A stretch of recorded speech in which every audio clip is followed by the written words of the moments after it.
Afrique Matin, 7h30 à Paris, il est 6h30 à Kinshasa. Le journal Afrique avec Alexis Guilleux, bonjour. Bonjour Magali, bonjour à tous. Les rues de Kinshasa seront-elles noires de monde demain? La coalition Lamuka maintient son appel à manifester. Marche interdite par les autorités car demain c'est le 30 juin et la date de l'indépendance est sacrée. Deuxième enlèvement en 2 mois pour John Frundi au Cameroun, l'opposant historique kidnappé dans sa résidence à Bamenda. Cette insécurité persistante dans les régions anglophones, la Suisse a entamé une médiation. Elle a déjà reçu des oppositions. Battery is low. Please recharge in time. Bientôt dans les porte-monnaies ouest-africains, le nom de la nouvelle monnaie commune régionale doit être acté par la CEDEAO, réunie ce week-end au Nigeria.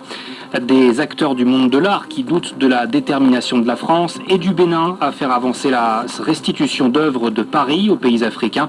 Et puis la CAN, la Coupe d'Afrique des Nations, après un premier match manqué, les Morabitoun mauritaniens ont l'occasion d'entrer pleinement dans la compétition aujourd'hui face à l'Angola. L'opposition congolaise maintient son rendez-vous demain dans les rues de Kinshasa. La coalition Lamuka prévoit toujours de manifester dans la capitale et ce malgré l'interdiction de cette marche par les autorités locales. Le gouverneur de Kinshasa invoque le caractère sacré de la date du 30 juin, commémoration de l'indépendance du pays. Mais l'opposition souhaite dénoncer la corruption et l'invalidation de l'élection d'une vingtaine de députés par la Cour constitutionnelle. Alors hier, une réunion avait lieu pour tenter de trouver un consensus, mais chaque parti reste inflexible, Florence Maurice. Pour Fidel Babala, le coordonnateur de Lamuka à Kinshasa, le gouverneur n'a pas le droit d'interdire une manifestation pacifique. L'opposant invoque l'article 26 de la Constitution qui garantit la liberté de manifestation tout en imposant aux organisateurs d'informer par écrit l'autorité administrative compétente. C'est aussi l'avis de Martin Fayoulou. Ils nous ont demandé de reporter notre marche à une autre date, mais nous avons dit niet, affirme-t-il, en précisant que cette marche devrait bien partir des 24 communes de Kinshasa comme prévu pour converger jusqu'à Limete et que les itinéraires précis qui n'ont pas été communiqués aux autorités pour le moment sont en train d'être élaborés. Bref, aucun compromis n'a été trouvé au cours de la réunion ce vendredi, car le gouverneur de Kinshasa, Jean-Tini Ngobila, reste lui aussi sur sa position. Organiser des marches de revendication le 30 juin, date commémorative de l'indépendance, friserait le sabotage contre la mémoire de la République, a-t-il écrit dans sa lettre de réponse à Lamuka datée de jeudi, un argument balayé par l'opposition. Nos pères ont obtenu l'indépendance suite à une contestation et l'indépendance, c'est la liberté, argumente Fidel Babala. De son côté, le chef de la police de Kinshasa, le général Kassongo, dit avoir reçu instruction d'empêcher cette marche et promet que ses hommes seront déployés ce dimanche à travers toute la capitale. Florence Maurice, Kinshasa, RFI. La RDC, où le bilan de l'accident dans une mine de la région de Kolwezi s'alourdit, au moins 43 personnes sont mortes d'après les autorités congolaises. 2 galeries se sont effondrées dans cette mine du sud du pays, exploitée par KCC, une filiale du groupe Glencore. La Croix-Rouge et la société civile parlent d'un bilan encore plus lourd, entre 60 et 80 morts. Au Burundi, le premier tour de la présidentielle aura lieu le 20 mai 2020, date annoncée par la commission électorale. Le scrutin qui se fera sans Pierre Nkurunziza. Le président a annoncé qu'il ne se représenterait pas l'an prochain, même si la nouvelle constitution adoptée l'an dernier l'y autorise. Au Cameroun, John Frundi a de nouveau été enlevé hier. Deuxième enlèvement en 2 mois pour l'opposant historique et président du SDF. Fin avril, le rapt avait duré quelques heures. Hier, ce sont des hommes à l'identité inconnue qui ont fait irruption au domicile de l'opposant à Bamenda, dans le nord-ouest anglophone du Cameroun. Son garde du corps a été grièvement blessé. Pour Jean-Robert Wafo, en charge de l'information au sein du parti SDF, les autorités camerounaises n'en font pas assez pour protéger les personnalités politiques. Nous sommes inquiets, parce qu'à l'heure où nous parlons, non seulement les radicalisés n'ont pas encore été identifiés, mais en plus nous ne savons pas où ils se trouvent. Le pire peut arriver. Nous avons bien envie de nous poser la question de savoir qu'est-ce qui peut justifier que, après un premier enlèvement suivi par l'entrée en scène des mines antipersonnelles, des explosifs, que le gouvernement camerounais ne daigne pas assurer la sécurité des personnalités politiques. Mais nous sommes déjà dans un pays où l'opposition n'a pas de statut, ce qui est incroyable. La situation est extrêmement inquiétante dans les 2 régions du nord-ouest et du sud-ouest. Si l'État est dans l'incapacité totale d'assurer la protection d'un leader de parti politique, qu'en sera-t-il du citoyen lambda? C'est de ça qu'il est question. Un propos recueilli par Lisa Fabian. Cet enlèvement est aussi le symbole de ce conflit qui s'éternise dans l'ouest anglophone du Cameroun, avec peut-être une sortie de crise en vue. La Suisse annonce être en train de jouer le rôle de facilitateur.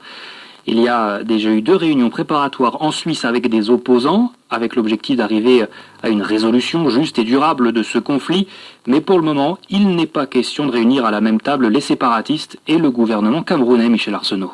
Les sources prennent toutes des pincettes pour parler de ces rencontres. L'une d'elles parle de réunions informelles, une autre de prémices d'une négociation. Toutes mettent en garde contre un emballement prématuré.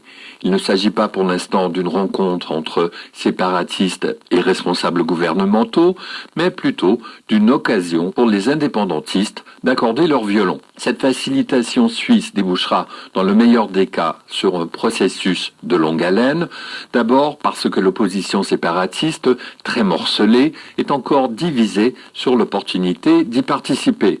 Une douzaine d'opposants sont allés à Genève cette semaine, d'autres ont refusé de le faire, craignant, je cite, une manipulation du gouvernement camerounais. Un observateur bien informé s'interroge par ailleurs sur la volonté du camp d'en face de négocier. Les forces de sécurité, dit-il, continuent de privilégier la répression dans les régions anglophones. D'autres se demandent enfin si un éventuel processus de paix ne serait pas mieux servi par de multiples médiateurs plutôt que par la seule facilitation de la Suisse. Michel Arsenault, et l'autre possibilité pour une sortie de crise, c'est le dialogue annoncé par le gouvernement camerounais. Il est en cours de préparation, assure Yaoundé. Un espoir de sortie de crise au Soudan cette fois-ci. Selon nos informations, le Conseil militaire de transition a salué hier la Battery is low. Please recharge in time. Négociation sérieuse à venir, assurent les militaires. L'opposition a elle aussi approuvé le texte dans les grandes lignes, mais fait savoir qu'elle doit discuter de certains points. Le texte prévoit notamment la formation d'un conseil à majorité civile pour diriger la transition soudanaise, la formation d'un gouvernement de technocrates, sauf pour les postes de ministre de la Défense et de l'Intérieur. Par ailleurs, un accord a été signé entre le régime militaire de Khartoum et 2 groupes armés du Darfour, le SLA de Mini Minawi et le GEM de Jibril Ibrahim. Accord signé. Battery is low. Please recharge in time.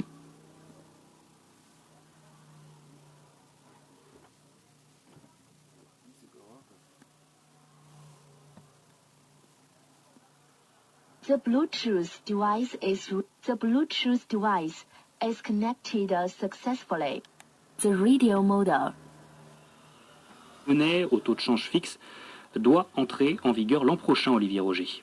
Le serpent de mer va-t-il enfin devenir un serpent monétaire? C'est en tout cas l'ambition affichée depuis 2 ans par les pays de la CEDEAO qui sont sortis de 3 décennies d'immobilisme pour relancer le projet de monnaie commune. Le nom est d'ores et déjà acquis, il sera entériné par le sommet d'Abuja. La devise s'appellera l'ECO, un nom préféré à ceux d'Afri et de Kola qui avaient pourtant la faveur du public appelé à se prononcer.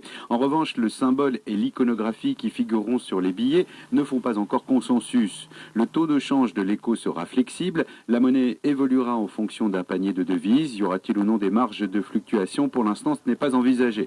Enfin, la future banque centrale sera fédérale, ce qui permettra à chaque pays d'y avoir voix au chapitre. Si le projet avance, les chefs d'État réunis à Abuja vont devoir convaincre qu'ils sont capables de prendre le problème de la convergence à bras-le-corps et d'agir rapidement. Pour l'instant, ce n'est pas encore le cas. La convergence patine et le lancement de l'ECO, prévu en 2020, apparaît à beaucoup comme trop optimiste. En somme, le serpent doit encore faire sa mue. Et on reparlera de cette monnaie éco dans 1 heure avec l'économiste Carlos Lopez. Il est notre invité ce matin. Et par ailleurs, il y avait hier une conférence sur la sécurité transnationale à Abuja, toujours au Nigeria, en présence du président Buhari et de Roch Marc Christian Kaboré, chef d'État du Burkina et président en exercice du G5 Sahel. Mohamedou Buhari demande le renforcement de la sécurité au niveau des frontières, trop souvent poreuses dans la région, et lance un appel à la communauté internationale. Le président Kaboré, lui, préconise le renforcement de la coopération mutuelle entre les pays du G5 et de la CEDEAO. Beji Caïd Essebsi va mieux, c'est le porte-parole de la présidence tunisienne qui le dit. Le chef de l'État, âgé de 92 ans, a été hospitalisé en urgence jeudi après un grave malaise. Un 19e vendredi de manifestation en Algérie. Des milliers de personnes sont de nouveau descendues hier dans les rues de la capitale pour demander un changement de système politique. Plusieurs militants et des membres du parti, du RCD, ont été arrêtés.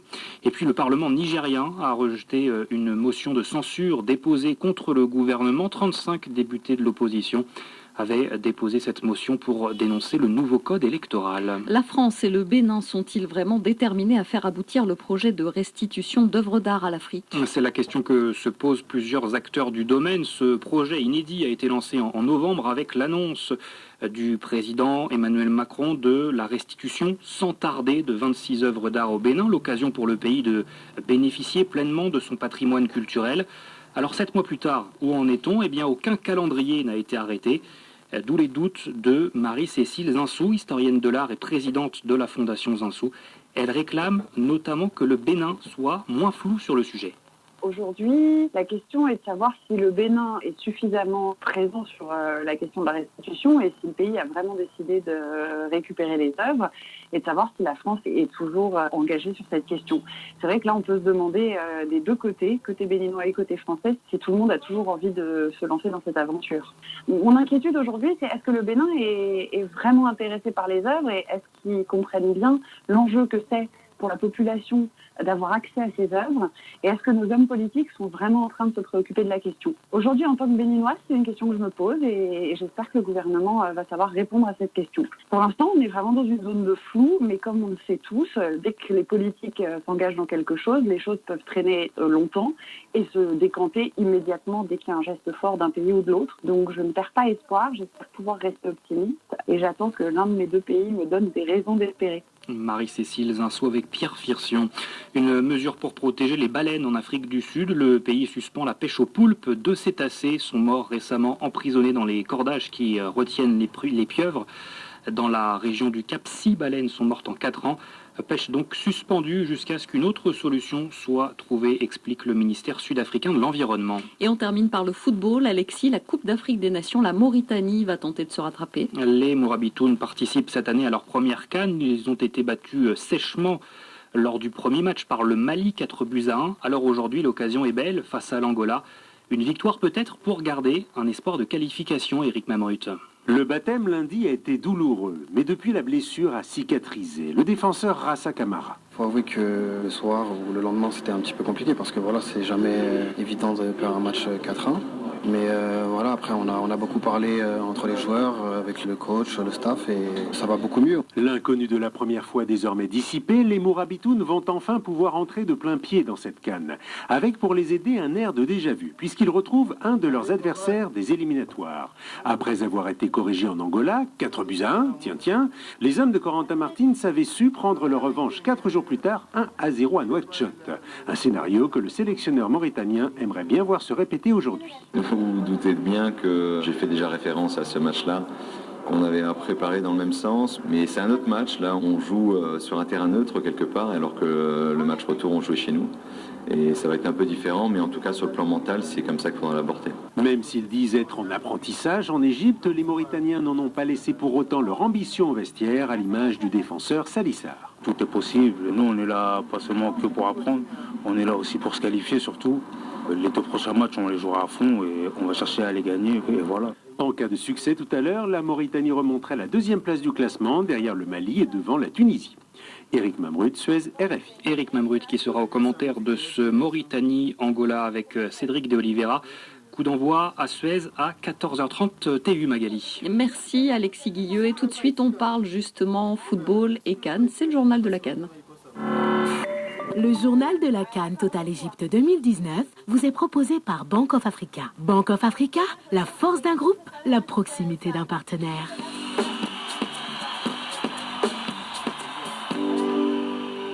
Bonjour Tom Rossi. Bonjour Magali, bonjour à tous. On clôt aujourd'hui la 2e journée de la phase de groupe de cette CAN avec entre autres un alléchant Cameroun-Ghana à Ismaïlia. Et oui, après leur victoire face à la Guinée-Bissau, les Lions indomptables peuvent composter leur ticket pour les 8e de finale en cas de nouveau succès. Mais en face, les Black Stars seront doublement revanchards ce soir. D'abord, parce qu'ils ont été tenus en échec par le Bénin 2-2 lors de la première journée. Et puis, il y a 2 ans, au Gabon, les Camerounais sur la route du titre les avaient éliminés en demi-finale. Le milieu de terrain des Lions, Georges Mandjek, s'en souvient lui aussi, mais reste focalisé sur ce duel en 2019 qui pourrait les envoyer en 8e. Je pense qu'ils n'ont pas oublié la demi-finale qu'ils ont perdu contre nous il y a 2 ans. Donc c'est normal qu'ils viennent avec une certaine revanche. Maintenant, nous, c'est un match important pour nous. C'est le 2e match, on a gagné le premier. Et il est important pour nous d'enchaîner une 2e victoire pour pouvoir se qualifier et préparer tranquillement les 8e de finale et sans oublier le 3e match qu'on va aborder avec un esprit tranquille. Georges Mandjek au micro de Frédéric Suto, ce Cameroun-Ghana, ce sera coup d'envoi à 17h TU. Dans l'autre rencontre du groupe F, le Bénin affronte la Guinée-Bissau. Les écureuils du Bénin qui courent toujours après une première victoire en Coupe d'Afrique pour leur 4e participation. L'heure est peut-être venue face à la Guinée-Bissau, d'autant que le capitaine Stéphane Sessegnon fera son grand retour pour l'occasion après 3 matchs de suspension. Sessegnon est attendu, il le sait, mais tout ne doit pas reposer sur lui. Pour moi, c'est pas une pression. C'est vrai que je sais bien l'attente de la population aujourd'hui par rapport à mon retour et tout. Mais comme je l'ai dit tantôt, le plus important, c'est le groupe, quoi. J'ai pas envie qu'on se focalise absolument sur mon retour. Parce qu'aujourd'hui, j'ai manqué 3 matchs où l'équipe a eu de bons résultats. Donc ça prouve qu'aujourd'hui, on grandit. Mon retour, c'est d'apporter le maximum. Ce qui est important aussi, c'est de savoir que j'ai la chance de revenir avec un groupe qui est en confiance, donc plus ou moins qui me permet aussi, entre guillemets, de ne pas me mettre de pression supplémentaire. Après, c'est clair que c'est mon rôle en tant que leader, en tant que capitaine, d'apporter le maximum à cette équipe, moi, d'apporter mon expérience. Donc pour moi, c'est juste apporter quelque chose de positif en plus. Stéphane Sessegnon avec Frédéric Souto. Coup d'envoi de ce Bénin-Guinée-Bissau à 20h, temps universel, ce sera sur RFI. Le Bénin en quête de son premier succès, comme la Mauritanie. Et oui, les Mourabitounes, eux, disputent leur première CAN. Par contre, après la lourde défaite 4-1, les hommes de Corentin Martins seront opposés à un adversaire qu'ils connaissent bien, l'Angola. Des Angolais qu'ils ont affrontés lors des éliminatoires. Bilan, une victoire angolaise 4-1 à Luanda, suivie d'un succès mauritanien 1-0 à Nouakchott. De quoi donner confiance au latéral gauche Thiam Abdoulkader. C'est vrai qu'on les connaît, ils ont des points forts sur les côtés et on va essayer d'améliorer ce qu'on a moins bien fait sur les matchs de qualification. On a nos armes aussi, on va essayer de les mettre en place pour les contrer. On a fait un bon match à domicile, on a été compact et on a gagné tous nos duels et c'est ça qui leur a fait mal. Vous sentez que vous n'avez plus le droit à l'erreur maintenant? Non, on se met pas de pression par rapport à ça. Comme j'ai dit, il reste 2 matchs et faudra les jouer à fond et on a toujours notre carte à jouer. Thiam Abdoulkader au micro d'Eric Mamrut qui sera au commentaire de ce match avec Cédric de Oliveira. Coup d'envoi 14h TU. 14h30 TU, excusez-moi. Et dans cette poule E, le Mali et la Tunisie ont fait match nul hier, 1 but partout. Et les Aigles maliens qui avaient ouvert le score sur un but contre son camp du gardien tunisien Mouez Hassen. Mais fort logiquement, les Aigles de Carthage ont égalisé grâce à Wabi Kazri, dont le coup franc a été détourné par Moussa Marega. Un nul qui convient parfaitement au Mali, tout proche des 8e de finale avec 4 points au compteur. Un nul qui convient aussi au buteur, Kazri, avec 2 points. Le compte n'y est pas, c'est certain, mais dans le contenu, l'attaquant de l'AS Saint-Etienne a vu du mieux. Déçu parce que je pense qu'on aurait mérité les 3 points. Et satisfait parce qu'après être mené, on revient 1-1. Donc voilà, c'est un peu mitigé, mais je pense que dans l'ensemble, on a fait un beau match, on a fait plus d'efforts, on a montré un autre visage que contre l'Angola. Et si on fait le même match que contre la Mauritanie, je pense qu'il n'y aura pas de souci. Et le plus important, c'est de passer pour les 8e et ensuite, ce sera une autre compétition. Mais je pense que si on fait le même match ce soir contre la Mauritanie, on se qualifiera. Vous en voulez à vos gardiens? Pas du tout, on est une équipe, on gagne ensemble, on perd ensemble. Nous, des fois, on rate des choses. Ils nous en veulent pas, donc on va pas leur en vouloir quand ça se passe mal pour eux. C'est pas de chance quand même. Ouais, c'est pas de chance, mais c'est des choses qui arrivent. Vaut mieux que ça arrive maintenant que si on se qualifie en 8e ou en quart. Wabi Kazri avec Eric Mamrut. Et enfin, il y avait un duel au sommet hier, Maroc-Côte d'Ivoire, victoire 1-0 des Lions de l'Atlas. Des Lions plus mobiles, plus imprévisibles, plus flamboyants que les éléphants. C'est Youssef En-Nessiri qui a marqué le seul but de la rencontre en première période. Le Maroc est qualifié pour les 8e de finale. Merci Tom. Prochain journal à 8h, à la une, le sommet du G20 qui se tient au Japon. Le président américain a rencontré en marge de ce sommet son homologue chinois. Les deux dirigeants ont convenu de relancer les négociations commerciales. Le bateau de l'ONG Sea-Watch est entré dans le port italien de Lampedusa. Sa capitaine a été arrêtée pour avoir forcé le blocus des eaux territoriales italiennes. Pour l'instant, les 40 migrants que la jeune Allemande a voulu mettre en sécurité sont toujours à bord. Et puis la Coupe du Monde féminine de football en France. Les Bleus éliminés hier en quart de finale par les Américaines, championne du monde en titre, le score de 1.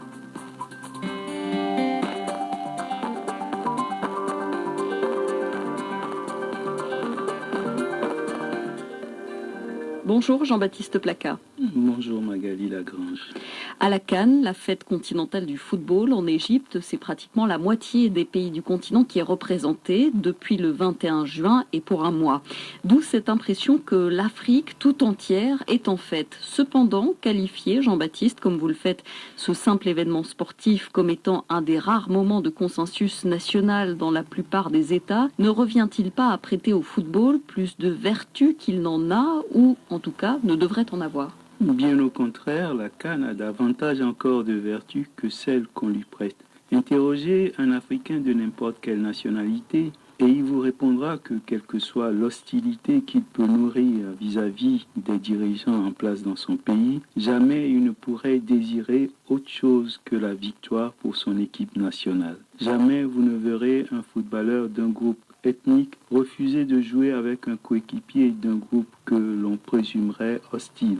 Mieux, tous soutiennent la sélection dans une ferveur à peu près identique et souffrent de la même façon lorsque leur équipe nationale est défaite. Au fond, c'est précisément la capacité à souffrir pour son pays lorsque celui-ci subit une épreuve et la capacité à se retrouver dans une joie débordante lorsque l'équipe nationale, par exemple, remporte une victoire éclatante qui est la meilleure définition de l'attachement à sa patrie. D'aucuns vous diront que ce n'est là que de la récupération politique, une manipulation visant à transformer le sport en une sorte d'opium du peuple. C'est hélas la lecture idéologique que font ceux qui n'imaginent pas que des populations puissent aimer naturellement le football ou plus largement le sport. Savez-vous pourquoi les gens en Afrique sont si attachés au football ? Ce n'est pas en raison d'un quelconque fanatisme de commande, mais simplement parce que c'est le lieu où les talents, lorsqu'ils sont réels, peuvent s'épanouir et s'apprécier, donc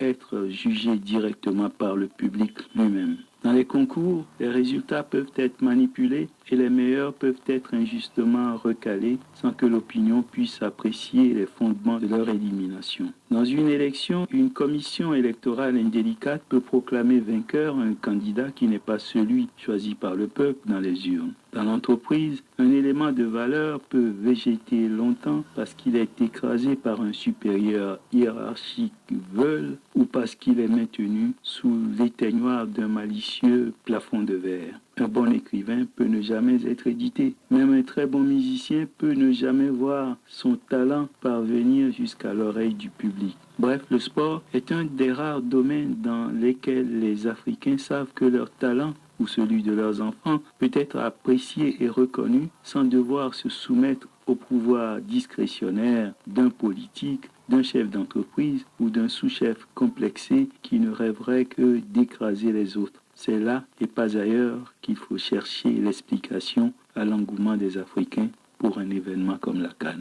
Il n'empêche que la fête de la CAN a été quelque peu gâchée cette année par les déboires judiciaires du président de la CAF. Le président de la CAF a été entendu dans une affaire de marché d'équipement enlevé à une entreprise pour être confié à un autre fournisseur. Et un employé licencié de la CAF aurait produit des documents tendant à prouver que cela a été une occasion de corruption favorisée par le président Ahmad Ahmad. Ce dernier a expliqué, dès que cette affaire a été éventée, que la décision incriminée avait été prise par un comité comprenant plusieurs membres. C'est d'ailleurs à cette occasion que l'on a su que celui qui se faisait le propagateur de ces nouvelles avait été préalablement licencié. Et c'est là tout le problème. Et pourquoi serait-ce un problème ? Parce que pendant des décennies, alors que la CAF était réputée minée par la corruption, le whistleblower d'aujourd'hui a prospéré dans ce système sans broncher. Et voilà qui se découvre lanceur d'alerte juste après son licenciement. C'est pour le moins troublant.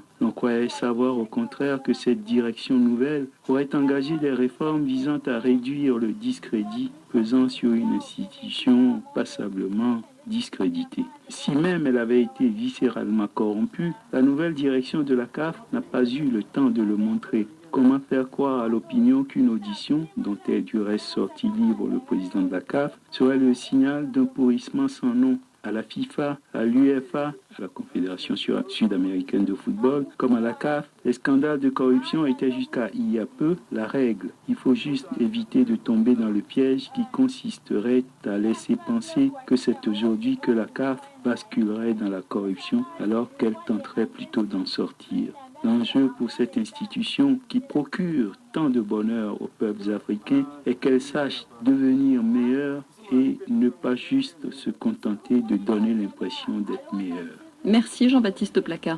Votre chronique est à retrouver comme toutes les semaines sur internet www.rfi.fr. Et puisqu'on parle de la CAN, je vous rappelle les matchs du jour: Mauritanie-Angola, 16h30 coup d'envoi à 19h pour Cameroun, Ghana, Bénin, Guinée-Bissau 22h. Tout cela à suivre en direct sur RFI bien sûr. FDFA, la Fondation pour le développement du football africain et ProTV Bein Academy ont scellé un partenariat majeur pour renforcer la visibilité du football africain. Radios africaines, publiques ou privées, saisissez de formidables opportunités de formation au métier de l'audiovisuel dans le sport. Parmi lesquels renforcement des contenus sportifs de proximité à moindre coût, promotion des langues nationales lors de toute retransmission sportive et même celle de la CAN Total Égypte 2019. Contact info@fondationfdfa.org. FDFA, valorisons ensemble l'économie du football africain.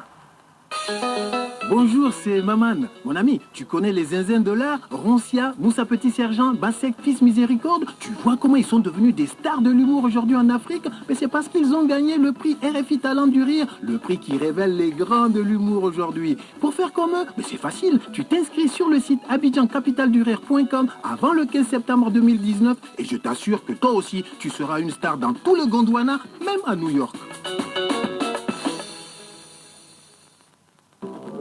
Avec Bank of Africa, fini les transferts d'argent trop chers.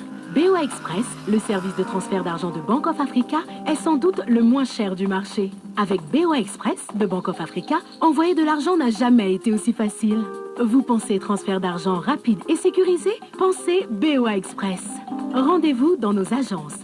Bank of Africa, la force d'un groupe, la proximité d'un partenaire. BOA Express est un service disponible dans la zone UMOA. 8h57 à Addis Abeba. De nombreuses start-up voient le jour sur le continent, mais peu en Éthiopie, même si le pays affiche l'un des plus forts taux de croissance du continent depuis 10 ans. L'arrivée du Premier ministre Abiy Ahmed change petit à petit les choses, puisque le gouvernement promet de faciliter les investissements et d'améliorer l'accès à Internet. Une bonne nouvelle pour le milieu de la tech éthiopienne qui tenait son premier salon ce mois-ci. Vincent Dublanc y était. Tout débute avec une performance de danse. Au plafond, de vieux vélos sont suspendus. Tout est prêt pour un événement branché. 3000 personnes sont annoncées. De quoi rendre fière Eleni Gebremedine, l'une des organisatrices. Elle dirige un incubateur de start-up, Blue Moon, Lune Bleue, lancé il y a 2 ans et demi. On a commencé les opérations au milieu d'un état d'urgence où il n'y avait pas d'Internet du tout. Comme un symbole d'un environnement peu propice à l'investissement, à la prise de risque. Sela Mwandim a bénéficié d'une incubation chez Blue Moon avec 3 autres comparses. La jeune femme de 30 ans fabrique et commercialise des systèmes hydroponiques, c'est-à-dire permettant une agriculture hors sol. Elle confirme que l'Éthiopie est encore loin d'être l'endroit idéal. Il n'y a pas de bonnes infrastructures, l'écosystème n'est pas accueillant pour les jeunes pousses, la régulation est la même que pour les autres business, alors que le monde des startups ne fonctionne pas comme ça. Et culturellement, les Éthiopiens mettent plus de temps à adopter les technologies révolutionnaires. Enfin, les investisseurs locaux ne sont pas prêts à prendre des risques parce qu'ils savent comment faire de l'argent facile en construisant un immeuble et en le louant. Les investisseurs étrangers, eux, sont freinés par les barrières à l'entrée. 200 000 $ minimum pour investir, selon Hélénique Ebremedine. Si on avait cette règle au Silicon Valley ou ailleurs au monde, on n'aura pas eu un Silicon Valley. Parce que le premier capital qui arrive, c'est pas 200 000 $ et plus, c'est 20 000 ou 25 000 $. Le pays a besoin d'investisseurs qui donnent le premier coup de pouce à une entreprise naissante. C'est justement le métier de Mbwana Ali, un Tanzanien qui dirige le fonds Savannah. L'Éthiopie pour nous c'est très nouveau, c'est la 3e fois que l'on vient ici et nous avons fait notre premier investissement cette année. Croissance économique, volonté politique affichée et retour de la diaspora sont les 3 forces éthiopiennes selon l'expert tanzanien. Sur de petites scènes, 118 entrepreneurs vendent leurs projets à un jury, recyclage de plastique, agriculture, les idées sont connectées aux problématiques éthiopiennes. Le grand vainqueur est Green Bean, inventeur d'une machine à sécher le grain de café. Les 2 fondateurs repartent avec 1 million de beurre, soit 31 000 €. Vincent Dublange, Addis Abeba, RFI. Et que vous soyez en Éthiopie ou ailleurs dans le monde, c'est l'heure d'un nouveau journal. Et moi, je vous retrouve dans un quart d'heure pour la suite d'Afrique Matin, pour la revue de presse notamment.